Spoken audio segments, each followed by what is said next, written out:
Our second panelist today is Shanti Sivaram.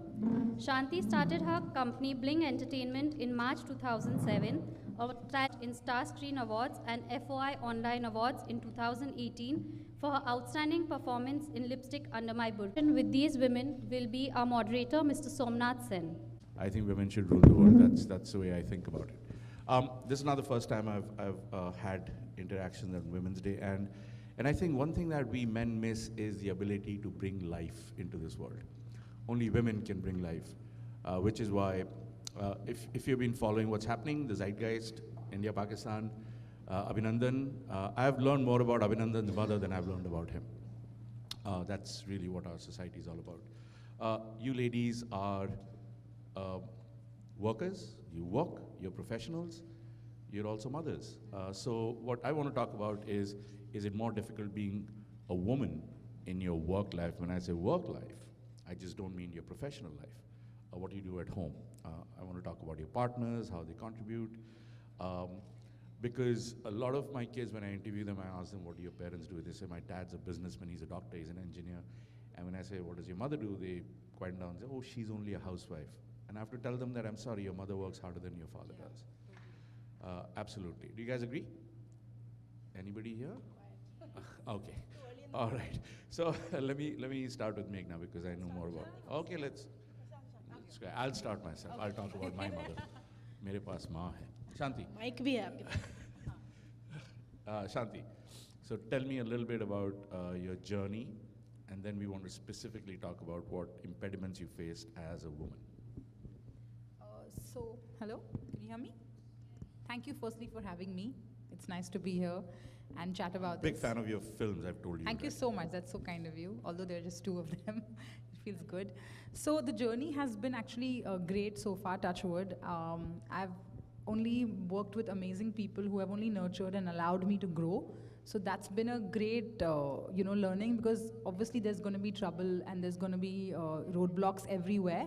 But I think if you're focused and if you have the right people backing you, that can be fantastic. So my partners are great. We all have the same set of ethics. We may obviously disagree on a lot of things, which is healthy, but our our value system is the same, our core is the same. So then it doesn't matter. And we all believe that you need a great work-life balance. Otherwise it can go crazy. Otherwise there's no life really. Because it's each that drives the other for me. I need my work as well to feel that I'm doing something else as well for my own thing. It's not for anything else. I love going to work. I love when, even after my child, I was happy to come back to work. And when I go home, I'm cherishing that time as well, because I'm trying to balance. There's no such thing that balance exists, but I'm trying. Okay, a blunt question. Have you ever had somebody mansplain to you? Sorry, what? Mansplain, man-explaining. No. I will tell you. Huh. I'm a man. Oh, no, never. I've never had that actually. Well, you're lucky. I'm very lucky. I'm very, very lucky. Obviously, there was one incident I remember. My partner is Atul Kazbekar, who's also very, very supportive. And there was an incident where I think one of our team members was spoken badly to. He personally called that person in front of all of us and said, I'm going to really, really take you down. You cannot. This is just no way to behave. So that code of conduct has been with us from day one. We've never, even if someone's spoken badly to me or a team member, it's never taken lightly. We've always replied very sternly, and it comes from the top. It's not just like, hey, I didn't like what you did. It's very, very a strongly worded email or a legal letter or anything that means an authority has called up and said, listen, it's not okay, so we don't want to work with you again. So we've taken that stand very, very clearly. So no, I've been very lucky. I've not faced this at all, actually. So your company officially has a policy? Yeah, of course. Yeah, and I want Meghna to talk about that in a bit, but Meghna, tell us about your journey. When I first met you, I didn't know, but you were pregnant. Since then, you've had 2 kids? Yes. Well, yes. You have 3. Whistling Woods is your oldest first baby. Yeah, my kids are quite jealous when I say that. How can you say that? So, good morning, everyone. It's been quite an amazing journey, and I think one of the things that I have really, really learned to appreciate is actually the men in my life. Because when I got pregnant, Whistling Woods was just about a year old. And at that point, there was a little worry that, because I was helming an institute, it was a new school, how was I going to manage? And I had to assure everyone that, you know what, I'm going to be fine. I'm going to be one of those women who works till their 9th month, and so I think that determination within me made it happen. I was working till a week before I delivered, and then the question to come back. I mean, I know a lot of you here are college kids, and you may not relate to me very well, but the hardest part of a woman getting back to her career or to her job is after she has the baby, that separation anxiety. It's not just from the child, it's from us as well. 3-4 months of just living, breathing, seeing that baby and nurturing for it, you just are so nervous to get back. And one of the things I have to thank my organization for is that they literally bullied me into coming back into work. My husband works with me, which made it so much easier for me to take a maternity break without any stress that somebody was going to take over my job, because that's what would happen otherwise. And he also then came back home every night and said, please come back, I can't handle this. So that made me feel good, because I felt, okay, maybe I need to go back, because he's really having he still feels the same he's way. really having a, stressful time. My father, who, first time I came back after 3 months, second time I was trying to take a longer maternity, that time 6 months wasn't official. He literally bullied me into coming back. He said, what are you doing? It's been 4 months, you have to come back. I know if he was just my boss, it would be probably harassment for bringing me back to work, but because he was my father, it was all right. But I think if he hadn't done that, it would have been much harder for me to come back. So first of all, men at work, or just leadership at work, it could be women, men or women who are in the leadership positions need to be very empathetic towards women, I feel. Equality, but they need to really understand what it takes to come back to work. I have a senior colleague at work right now, and I spend the whole morning motivating her to come back to work, and she is taking a break, and I can feel her anxieties. And the great thing is that because I've been through it, I've been able to really encourage her to come back, giving her the assurance that, you know what, it's okay, you can work from home, you can do part-time. And one of the things she said to me just this morning was that, I know I have your support and I know you're great, but people watch you when you leave early. People in the organization judge you that, oh, why is she leaving at 5 just because she has the mom card? And I said to her that, you know what, I felt that as well. Being the boss, I felt that, but I just became immune to it, because at the end of the day, how many working hours do we actually dedicate? And I've found women who are working with kids at home are actually more, I don't know what it is, maybe guilt, maybe just passion or whatever, they want to give 120% of those 6 hours or 7 hours that they spend at work. So I feel that women are, if you give them that encouragement to be able to work from home or whatever, they will actually give back more to the company than men who are working 12 hours a day. I think leadership is very important, which is what in my journey, I would say that really worked for me. Well, talking about leadership, you bring up some very valid points. Whistling Woods is an organization, the first one I worked at, where there are more women than men. And it comes from the top. Yours also? We'll talk about that in a second. And it comes from the top. And as I said, all of you guys out there, experience working for a woman once, and you'll realize why the wars are not fought on this planet by women. They're fought by men. Meghna, let's talk a little bit about why we have more women, and is it because of your empathy, understanding what a woman goes through? The radical policies you put in place, maternity leave, having a creche at work.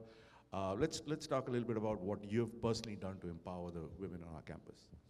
So one, that whenever we've interviewed for a position, we've never made that distinction whether we want to. I mean, I know companies that do that, okay, if I'm hiring a head of accounts, it must be a man. I'm sorry, I'm going to stop you, Meghna. Yeah. I don't think that you consciously sit and say, she's got estrogen, he's got testosterone, let's take her. But I think what happens is that when you interview or when they talk to other people, they get the sense that women are respected here. This is a good place to work. Perhaps they get more encouraged than other places. And I also am quite sensitive towards the men in my organization, because a couple of times that we've had Women's Day celebrations, the first few years, Mr. Somnath Sen here stood up and said, "What about Men's Day celebrations?" So I We said, don't get roses. Come up with the day. Come up with the day. So after that, I don't know if you noticed, but we started giving chocolates to men as well. And we said, whether you eat it up or you take it for your wife or sister or mom, but you know what, you should celebrate this day as well. So personally, whenever I have addressed my organization, staff, faculty, I've always spoken about life-work balance, but I've always said the life-work balance applies for men as well. I feel very strongly that if men do spend some more time at home, women can then actually spend more time at work as well. So that balance in today's day and age, when both husband and wife are working, it's important that men as well find that balance. So we have, I know you look at women bringing their kids to work, but we have a lot of men who bring their kids.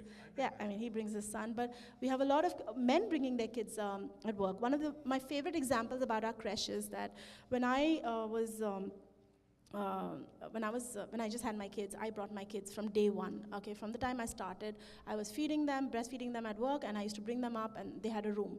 I started feeling like there were other women who were pregnant, and I started encouraging them to bring their babies at work.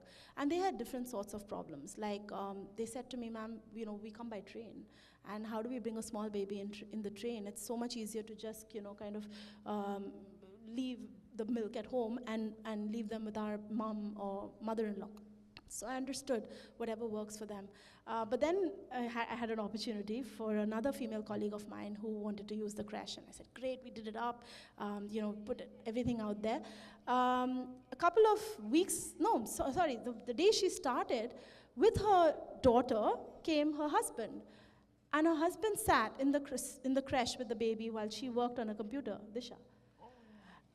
I was amazed. I was like, "Disha, how come your husband is over?" She's like, "You know, he has a BD role. He has to just travel for work or work out, you know, from wherever he is. And he really wanted me to join back, so he's supporting me." You know, every time I think about this story, I have goosebumps, because I just feel that India is changing, things are changing, men are taking more responsibility, and you know, this is the kind of change that we want to see. So men or women, I think we should make an environment which is I didn't mean a creche only, I just said creche. Because I've been a house husband for more than a year, taking care of Aman, my son, when my ex-wife was working. Coming to, you know, you also said you have more women working. Yes. I want to bring something up here since we're talking about women and media. I went looking for an office for a film I was making, and my ex-wife was with me, and the owner of the house said, "No women after 6 p.m. in this office." Wow. Anna's here, yay! That is, yes. Both of them. Oh, that is also here. Okay. Oh, no, don't say that. We love it, we love it. Hi, I'm so sorry. Sorry, we're going to do our little huggies and We're kisses. not together, right? Oh my God, somebody else is raised bomb. We can be together. Good, we got a chance to talk about mom things before you guys came. Oh, So, good. So we we're covering that. know that. Covering that, yeah. It's after 6. So I'm like, my producer, her mom is a PhD, my mom is a PhD, we're educated. How can you put these kind of, have you experienced that, being a woman in media, that it is considered media women? No, I haven't actually. I've been very lucky, like I said, because from day one, the management agency has had a lot of women as a part of the crew. Like the hands-on managers are all women. I think it's also because we're I've met also. I do have some very, very senior and like really, really great men in the team who are fantastic. No, I love them. I'm going to bring Anna in. You know, I started my career as an actor. And then I realized where the power was behind the camera. So, well, no, directing. But Shanti's talking about, you know, most of the managers being, so managers have a sense of empowerment. As an actor, tell me about your experiences out there in the real world. Oh, yeah, please. I'm sorry, first of all, for the delay. Yeah, coming back to this, hi everybody. And I started recognize my. her, right? You I'm must sure, have seen her in I'm sure movies. they have. Yeah, I've been around for a bit. So, when I think we started out as actors, once I graduated from Whistling Woods. Yeah, oh yeah, of course. It's 2 years ago. Yeah, it just seems like yesterday. But it does, I didn't realize till I was talking to somebody and then I was like, oh, it's really been that long. One doesn't realize because the struggle becomes so long that, eventually when you start bearing fruits of the struggle, then you think that, Arey, abhi to graduate hue the. Like, it's already been so long. I just recently, in fact, met a couple of ex-students over dinner, and it just happened that I was in the same place, and then they happened to be there. And most of them have left acting careers, and they were all my batchmates. And I think on that table, I'm the only one who's pursued a career in acting, and a girl. So my class consisted of 20 students, and I was just thinking about this morning, it's 20 students in a classroom, 4 girls, 16 boys, out of which, look at the ratio of the people who are working in the film industry as of today, from the first batch. In the girls, there's only me. In the boys, there is no one. Absolutely no boys in the film industry working as an actor. There is Shashank Khaitan, who's working as a director now, but he's not an actor. Pavel, Pavel, I completely forgot about him. Neha, is she acting full-time? I don't know. So I don't know, like I'm not in touch with them, so I have no idea what they are doing. Gaurav, Akash. Gaurav and Akash. Akash is doing a... Akash is doing a... No, hang on. But I'm just saying, look at the ratio again. Amongst the girls, it's only Neha and me. And amongst the boys, it's like about 5 people. But it's also taken them that long. Also, I don't know whether... Gaurav is not really doing mainstream, so I had no idea about what Gaurav was doing. Marathi mainstream. Yeah, so I didn't, like, the thing is that I'm not aware of that space and that world. So, and Pavel, I think he's doing a couple of things, I have no idea what he's doing, but there are these people, there are very handful is what I'm trying to say. I was sitting on that table and there were like at least 6, 7 boys who were not doing anything and had gone back to Papa's business. So it really takes a lot of perseverance to keep pushing, accepting rejection on a daily basis, in terms of your physical appearance, in terms of who you are, what have you done, are you still going to audition despite the fact that you've spent 15 years in the film industry and you know what you're doing and you know that you've done so much work. Even today I get calls where they say, Ki, you have to test for that part. And I'm just like, okay, I understand if it's a big production house which is of some worth, then I do audition for it. So the struggle is real. The struggle is going to keep happening. And there's absolutely no way out. And it's never that you've made it. If an Amitabh Bachchan still believes that he's still, going to go out there, wake up every morning, and going to go and do that job on a Sunday, where I often see him at famous studios, at Mehboob Studios. And I once bumped into him and I said, why do you work on a Sunday? So he just said, this is what I do because this is what keeps me alive, So I always feel that, for actors, it's never going to be easy. It's never, you always have to keep proving. As a woman, do you feel like male colleagues, do you think they get a little, they get a free ride more than you? No, not at all. Do they get paid more? Yes. Well, that's what I'm talking about. Yes, they do. Do they have to jump through more hoops than you? I don't think so. So the thing is that at least we've been really lucky actually in the last 3 years. The web has really given jobs to us. If I was still depending on films and if I was entirely depending on theater or television, I probably would have not been able to do the kind of work that I'm doing as of today. I think the web has really come and changed the face of the kind of work that we are doing today. People look at us and go like, okay, this is an actor of worth. Or this, sorry, just 1 minute. I didn't switch my phone off. Checking whether I've reached or not. So coming back to the pay gap. The pay gap is for real, guys and girls. Women have to fight the pay gap. And I didn't realize this till I was recently part of a web show. And mine and my co-actor's role is the same. We were paired opposite each other. And it just happened to be that, there was a conversation going on. And suddenly somebody spoke about, what the contracts are like. And my contract and his contract was exactly the same except for the pay. And I was just getting a few lakhs lesser than him. It wasn't too much. But I was like, why am I getting paid lesser than this guy, you know? And it was really weird because I was like, aren't we doing the same thing? And I didn't realize it till I started speaking to a lot of female counterparts. And then they started realizing, I think it's been a realization over a period of conversations and a period of time, that you go like, okay, you know, we're all doing the same job, we're all doing the same show, but we all are getting paid in like unequally. And you That's a spend good, more. You sorry, spend just to more on add. makeup.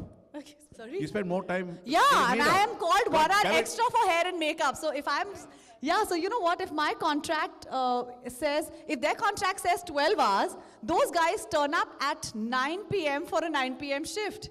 But I turn up at 9 a.m., but I turn up at 8 a.m. for a 9 a.m. shift, you know, because I go like, then the channel will just be like, oh, but you need 1 hour extra for hair and makeup. But I'm like, but I have hair and makeup to do. Unless you want me to just come like out of bed like the way I look, I'm happy to do that, you know. But this is not what... You know, yeah, so I'm just saying that the change here is very positive, because I know in the 80s and 90s, it was about, it was accepted. You know, even somebody like Sri Devi would accept that she would get paid less than Jitendra. You know, that was just accepted and it was okay. Today, the fact that women are realizing and women are making, I mean, people like her who make films like Nirja and Tumhari Sulu and make over 100 CR, I know, but you're not bringing it up enough. 100 crore movies like Razi, okay, but close, yaar. You know, and make such an impact with a woman at the helm of the film is just so amazing. So I feel like women like her can make that difference, because when you hire those women actresses, you make sure that you pay them the same as the men. Having said that, Meghna, Not just write women-centric films. having said that, Meghna, fact, heroes are known as 100 crore heroes. Asin has worked in 3 films, which made 100 crores. She's not a 100 crore heroine. She will be replaced